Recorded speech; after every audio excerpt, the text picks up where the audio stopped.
Elisabeth Ross travaillait en tant que serveuse depuis quelques mois. Elle n'avait pas de poste permanent, mais était appelée chaque fois qu'il y avait du travail. Elle travaillait pour une société de restauration et servait des plats et des boissons lors d'événements en plein air. Ce jour-là, elle est arrivée sur le lieu avec les autres serveurs pour travailler au mariage de la fille d'un homme d'affaires très influent. Elisabeth avait déjà travaillé à plusieurs événements de ce genre, elle savait donc bien quelles étaient ses responsabilités. Étant donné que le client était un homme très riche, de nombreux invités assistaient à la célébration.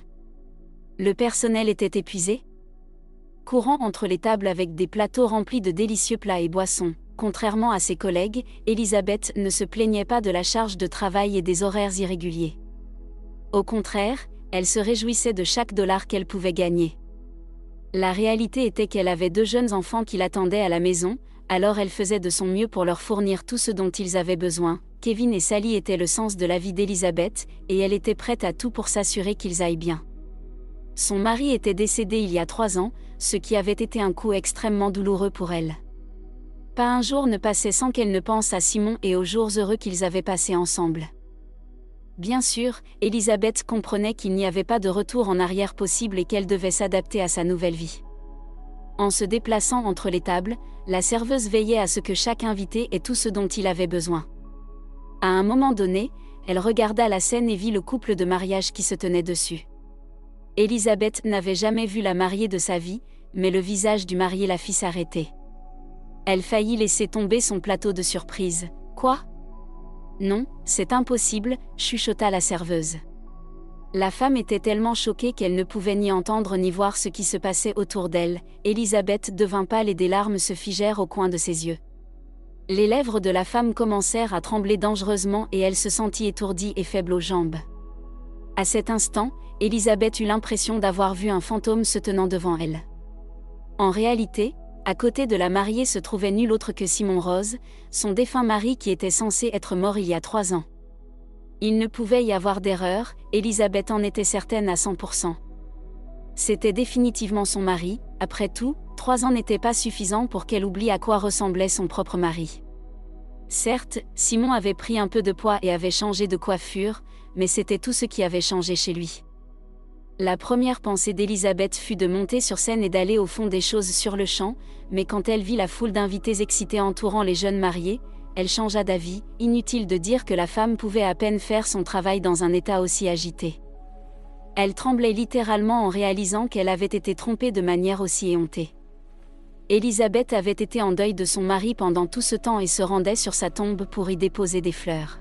« C'est donc là que tu étais, Simon ?» pensa la femme. Elisabeth attendit patiemment que son ex-mari descende de la scène et se dirigea vers sa table, puis elle mit son plan à exécution. Elle monta les marches pour monter sur scène et prit le micro. Elle savait exactement ce qu'elle allait dire aux jeunes mariés. Cependant, les invités s'amusaient tellement qu'ils ne remarquèrent même pas la serveuse qui montait sur scène pour une raison inexplicable. Ce fut seulement son patron qui se raidit visiblement, réalisant que quelque chose de mauvais allait se produire. « Puis-je avoir un instant de votre attention, s'il vous plaît » déclara Elisabeth en prenant le micro dans ses mains.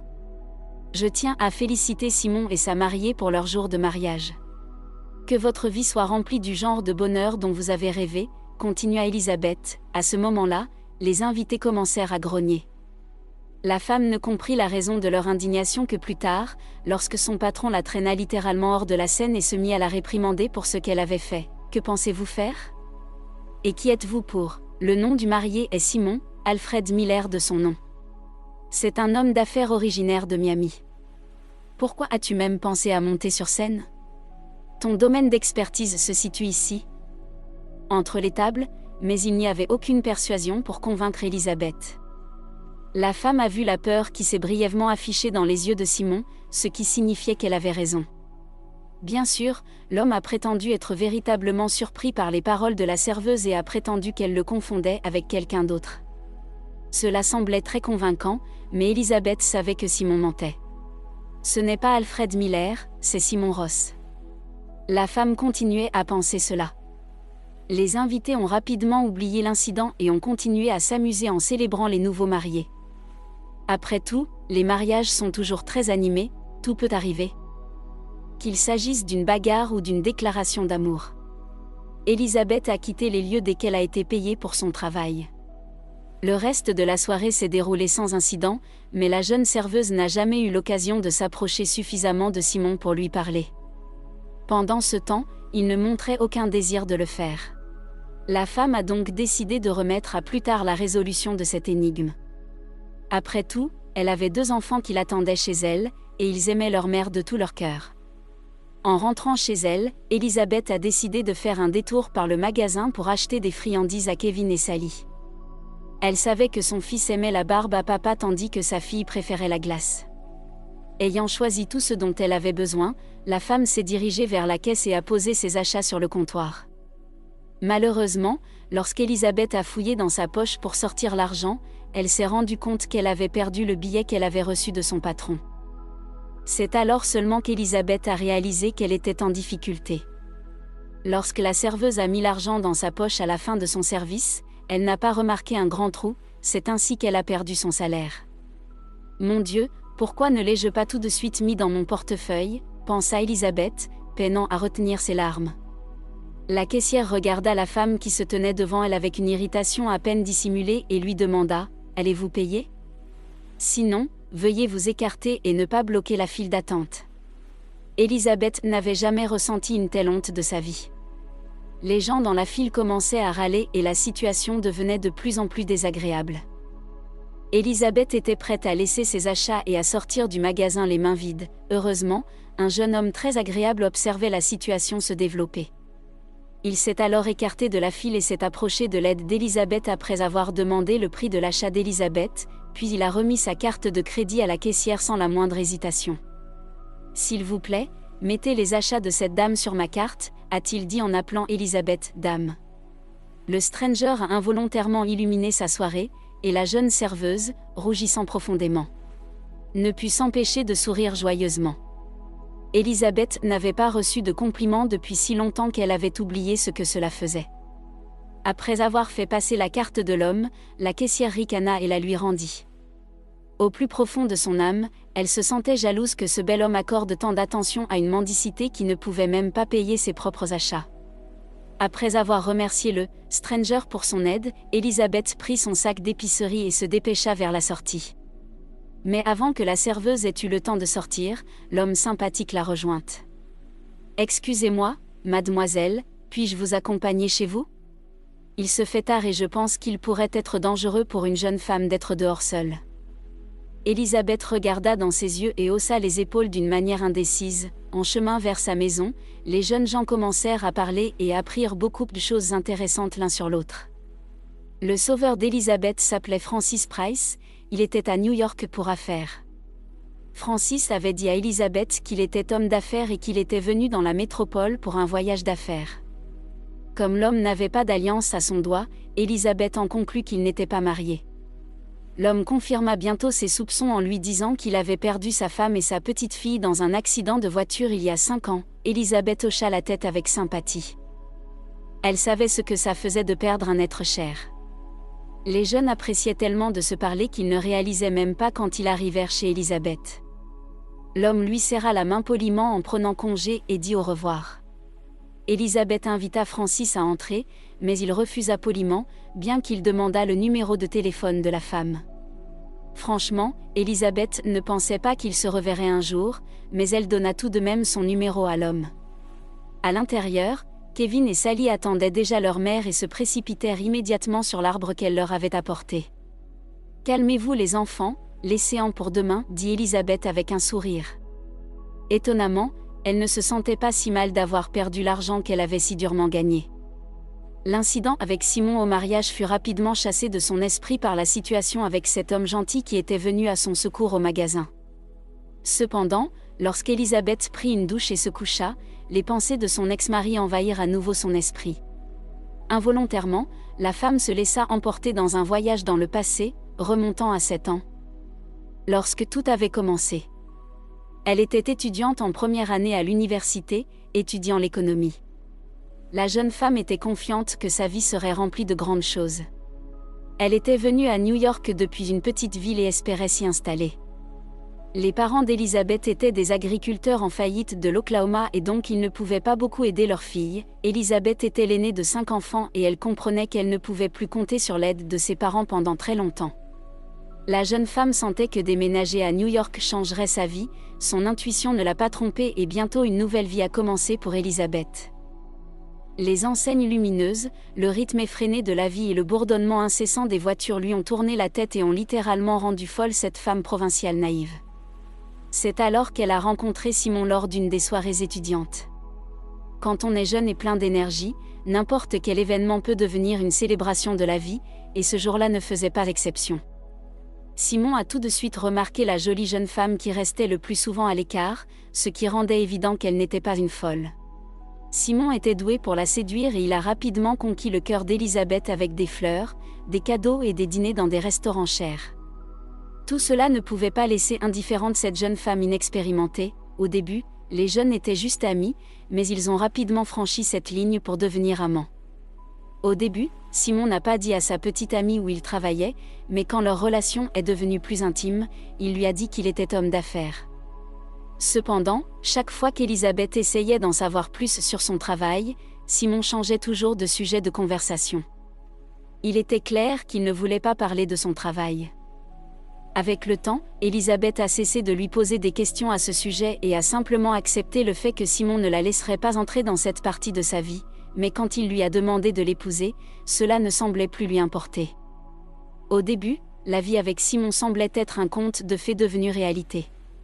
Le couple a passé sa lune de miel à Miami, puis ils se sont installés dans la banlieue de New York en louant une maison. D'abord, ils ont eu un petit garçon, Kevin, suivi rapidement d'une fille, Sally. Les enfants sont nés à 1 an d'intervalle. À l'époque, Elizabeth croyait vraiment que sa vie était parfaite et qu'il n'y avait rien d'autre dont elle avait besoin pour être complètement heureuse. Tout était génial. Elizabeth et Simon avaient une relation incroyable et la jeune famille avait assez d'argent pour couvrir tous leurs besoins, mais ensuite, des choses étranges ont commencé à se produire. Tout d'abord, il y a eu les changements de comportement de Simon. Tout à coup, il est devenu très méfiant et extrêmement prudent. Il avait peur de répondre aux appels téléphoniques provenant de numéros inconnus et il a arrêté d'ouvrir la porte aux étrangers.